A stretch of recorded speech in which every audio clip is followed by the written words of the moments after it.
So are mega projects like the Kensington Expressway Tunnel having an impact on the quality of roads maintained by the state DOT?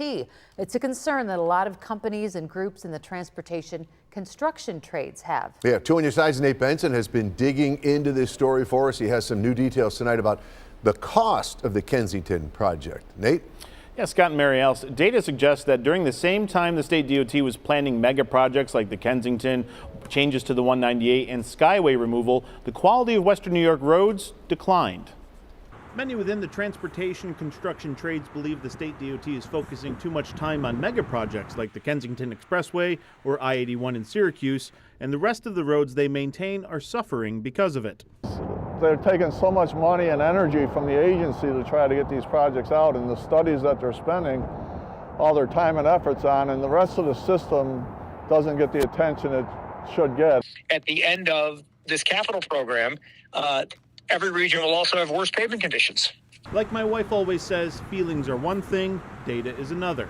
The state DOT is mandated to provide the legislature a yearly report on pavement conditions. That's the Albany way of saying road quality. The report is not widely available to the public, but I'm TV's Nate Benson and I got my hands on a copy. In 2017, 80% of the roads maintained by the state DOT in Western New York were considered good or excellent.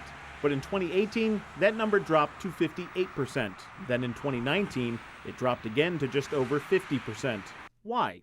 The DOT says they changed the way they rate the roads and use quantitative data. However, during this time, the state DOT was consumed with big idea projects like the Skyway removal, changes to the 198, and early planning for the Kensington project. We need to do mega projects. Mike Elmendorf is the president and CEO of the Associated General Contractors of New York State, a trade group for the building and heavy highway construction industry. But you can't do those and at the same time be neglecting the nuts and bolts and far less exciting projects that really are what drive your conditions. With more time and resources being focused on large projects, there's less resources to do the little things, those smaller projects that don't get a lot of attention. When the roads that you drive home on at the end of the day get repaved and no longer have potholes, nobody cuts a ribbon.